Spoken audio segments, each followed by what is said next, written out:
안녕하십니까? 스피치가 스펙을 이긴다의 저자 공미정입니다. 네, 오늘은 8월 25일이고요. 목요일입니다. 날씨가 정말 선선해서 살 것 같아요 하고 주변에서 여기저기 이야기를 하더라고요. 올 여름은 진짜 너무너무 더웠고 그리고 비도 진짜 많이 왔고 좀 힘든 그런 나날들이었는데 이제 하루가 다르게 가을의 냄새가 나요. 네. 오늘은 제가 기업체에 큰 강연이 있어서 직원교육차 다녀왔는데 오전에 6시에 일어나서 7시에 출발을 했어요. 그래서 2시간 걸리더라고요. 그러니까 평상시에는 한 40분이면 갈 수 있는 거리인데 워낙 이제 아침 시간이니까 차가 이렇게 막혀가지고 아주 아슬아슬하게 갔습니다.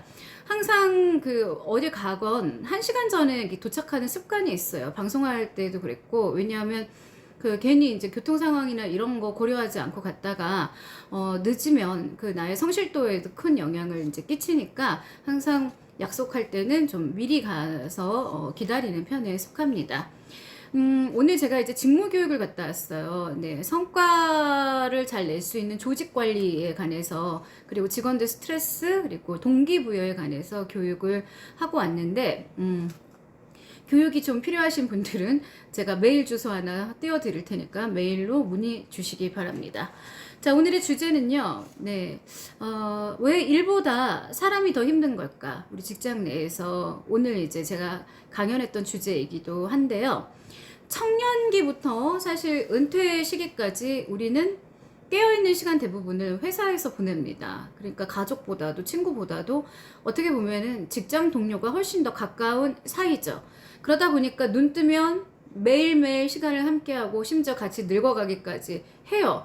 그러나 불구하고 그 안에서 어쨌든 친구를 사귀러 가는 곳도 아니고 놀러 가는 곳이 아니라 돈을 벌러 가는 곳인데 그곳에서 자꾸 감정적인 교류를 하거나 이제 그랬을 경우에 감정이 좋다면은 문제가 없는데 서로 간에 감정적으로 좋지 않았을 때는 그곳이 바로 헬, 지옥이 되는 그런 경우가 있죠. 이 회사 내에서의 인간관계는 내가 선택한 것이 아니지만 회사를 관두기까지는 자신의 의지로 끊어낼 수 있는 그런 관계가 아닙니다. 그래서 가끔 나 회사 진짜 너무 관두고 싶어요. 우리 직장에 너무 이상한 사람이 있어요. 나를 자꾸 막 괴롭혀요. 이러는데 제가 그렇게 얘기를 해요. 이제 상담 요청이 들어오면 관두지 말아라. 거기에서 그 상황을 좀 잘 현명하게 극복을 해라. 왜냐하면 우리는 세상에 사이코 질량 보존의 법칙이 있기 때문에 내가 다른 직장에 이직을 했었는데 거기 가면은 그 사람보다도 더한 못 피하려다가 못 만난다고 더한 사람이 있을 수도 있다. 그러니까 이곳에서 업무를 익혔으면은 최대한 이곳에서 일을 해결하려고 해라. 요즘은 이직을 하는 사람의 비율이 너무 많이 높아지고 있어요. 그래서 취업이 안 된다고도 하지만 실제로는 능력이 있고 또 일을 굉장히 잘하는 사람인데도 불구하고 그걸 잘 못 견뎌서 계속해서 이직을 하다 보면은 나중에는 기회조차 없습니다. 우리 어릴 때 부모님들이 했던 말씀들이 다 맞아요. 직장에 가면 3년 이상 있고 거기서 누가 혼내더라도 그냥 화장실 가서 조금 이렇게 울고 씩씩하게 버티고 나와라 했었는데 그만큼 이직이라는 거는요. 저 사람 좀 성격에 문제가 있나? 좀 게으른가? 성실하지 않은가? 하고 오히려 나한테 되게 많은 마이너스가 되는 그런 요점입니다. 성격 차이? 다 있죠. 뭐 부부간에도 성격 차이로 이혼한다는 소리 많이 하잖아요. 받아들이세요. 극복하는 게 아니라 점점 넓혀가는 것입니다. 인간관계의 가장 큰 상처는 친구든 이웃이든 또 어떤 새로운 사람을 만나든 상대방 쪽에서 아니면 서로 너무 기대치가 커요. 그 기대감 때문에 사실은 그 상처가 오거든요. 한국 사람들은 유난히 제가 뭐라 그랬죠? 뉴페이스, 새로운 만남을 굉장히 좋아해요. 심지어 새로운 만나는 사람한테는 예의도 바르고 뭔가 자기 자신이 잘 보이려고 노력하는 그런 부분들이 있어요. 이제 그러다 보니까 기대치가 굉장히 높은 상태에서 자꾸 사람을 만나다 보면 결점이나 단점이 보이거든요. 그러다 보면은 실망을 하게 되죠. 그래서 자책을 하게 되고 그래서 정서적으로 또 문제가 생기기 때문에 인간관계는 기대하지 마세요. 네. 자, 그냥 목적 없이 바라지 않고 잘해주시면 됩니다. 그리고 객관적으로 항상 일을 할 때는요, 이 매뉴얼을 기록을 하세요. 그래서 이런 상황에선 내가 좀 약간 약하고 강하고 그리고 이런 부분은 내가 잘하고 체크리스트를 활용을 해서 일을 하는 게 훨씬 더 효율적이겠죠. 성격은요, 누구나 다 안 맞습니다. 성격이 아니라 성향과 취향을 공략하세요. 성격이 다양한 사람들이 나와서 우호적인 관계로 만들어내는 능력이 여러분의 성공 포인트예요. 그래서 어느 직장에서건 사람들하고 잘 지내야겠죠. 그래서 오늘도 그런 질문들을 하더라고요. 사실은 일보다는 사람이 너무 많이 힘들고 또 여러 사람들을 대해야 되는 경우에는 내 표정 때문에 오해를 받는 경우도 있다, 이렇게 이야기를 하는데, 일단 우리가 이제 외부에서 일을 할 때 직원 마인드라는 게 있거든요. 1단계, 나의 표정은 내 것이 아닌 상대방의 것입니다. 그래서 내가 인상을 쓰고 있고 내가 어쨌든 간에 얼굴을 막 이렇게 구기고 있고 그러면은 상대방이 보는 거잖아요. 상대방이 일단 힘들어요. 그래서 내 게 아니라 상대방의 것이라고 생각을 해야 되고, 내 표정은 항상 상대방의 기분을 건드릴 수 있기 때문에 직장이라는 일터에 가서는 어떻게 해야 되느냐. 자, 제가 예전에 그 수업 진행하면서 했던 거죠. 힛 하고 웃어라. 자, 1시간 반 간다. 함께 따라해 볼까요? 힛. 네. 이 상태에서 이야기를 하면은 어떤 상황도 험악해지지 않고, 네, 편안한 분위기로 갈 수가 있어요.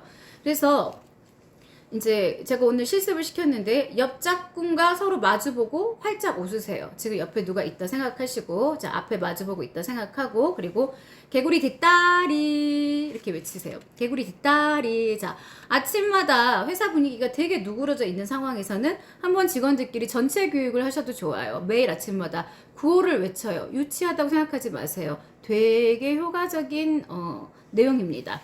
개구리 뒷다리 하고 업무를 시작을 하는 거죠. 그리고 1시간가량 사람 만날 때마다, 어려운 사람을 만날 때마다, 아니면 항상 불만이 많은 사람을 만날 때 힛 하고 웃어주세요. 자, 그리고 항상 고객이 말하지 않는 요구를 예상을 하고 충족을 시키고, 고객의 이름을 부르며 따뜻하게 작별 인사를 하는 거. 네, 부드러운 사람이 될 수 있도록 노력을 해야 됩니다. 우리가 살면서요, 관리자의 이제 선발은 전문 지식보다는 사실은 요즘에 가장 많이 강조하는 게 리더십이에요. 선장, 배의 선장이 굉장히 중요하다는 거죠. 앞에서 이끌어주는 사람, 또 멘토. 그래서 경청 여러분 들어보셨죠? 우리가 경청 잘하는 사람 누구라고 그랬었죠? 미국에 있는 오프라 윈프리가 그 경청을 통해서 좋은 MC로. 근데 경청이 사실은 되게 힘들어요. 왜?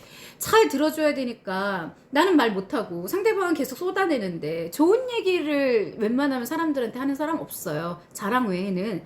그러다 보니까 어디 아파요, 힘들어요, 쟤 때문에 죽겠어요, 일이 너무 많아요 하다 보니까 진지하게 듣고 있다 보니까 나는 말 한마디도 안 했는데 집에 갔는데 시체처럼 쭉 늘어지는 거죠. 그냥 기가 쫙 빨려가지고 에너지가 얼마나 많이 소비가 되겠어요. 그래서 내 주변에 혹시 내 이야기를 정말 통 하나 안 달고 잘 들어주는 분이 있다면 그 사람이 내 인생에 들어와 준 것만으로도 여러분 감사해야 합니다. 자, 그리고 개인의 성과가 아닌 조직의 성과를 위해서, 나만의 이익을 위해서 살지 말라는 거죠. 요즘에 뭐 가성비 떨어지게 뭐 남의 거를 갖다가 왜 해주느냐 이런 이제 헛소리들 하는데, 사람은 사람과 함께 살아가는 겁니다. 혼자 잘하는 것이 아니라 함께 해내는 게 중요합니다. 그래서 조직을 이끌고 성과를 창출하려면 리더십이 필수인데요. 요즘 인기가 예전에는 되게 그 아주 유니크하고 창의적이고 뭔가 능력이 대단한 사람들, 스페셜리스트를 좋아했다면, 요즘에 대세 트렌드는 제너럴리스트, 모든 걸 다 두루두루 잘 이렇게 보필해주고 이해하고 배려하는 그런 것들이 지금 현재 학문의 유행입니다. 특정 분야의 최고 수준 전문가보다 사업 전반을 종합적으로 살펴야 합니다.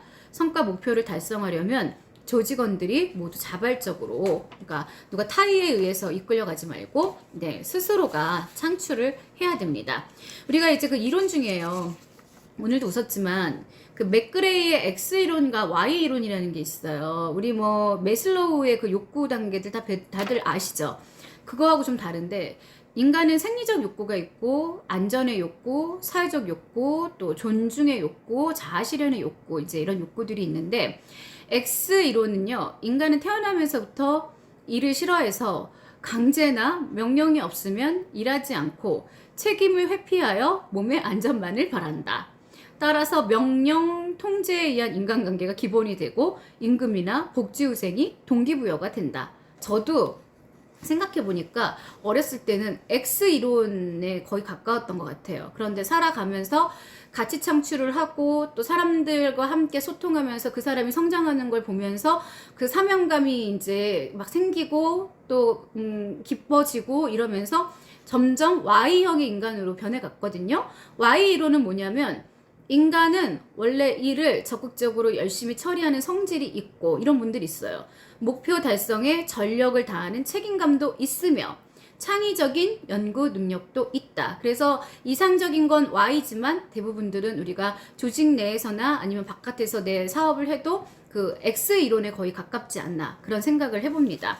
동기부여가 자꾸만 이제 그런 뭐 리더들은 우리 뭐 직원들한테 좀 해주세요. 일 좀 열심히 하게 막 이렇게 채찍을 주세요 하는데 채찍 주면 일 안 해요. 당근을 줘야지. 그쵸? 네. 그런데 사실은 동기부여가 가장 잘 되는 사람들은 제가 어디서 들었어요. 사장님들이래요. 자기가 자기 사업을 하는 사람들은 이미 동기부여가 하지 말라 그래도 된다는 거예요. 내가 당장 오늘 일을 안 하면 오늘 매출에 직원들 월급을 못 주고 그리고 한 달을 어떻게 살아갈까 하다 보니까 9시에 출근인 사람도 어떨 때는 새벽 6시에 나와서 업장을 돌아다보고 청소를 하고 스스로가 자발적인 동기부여가 돼서 움직인다는 거죠.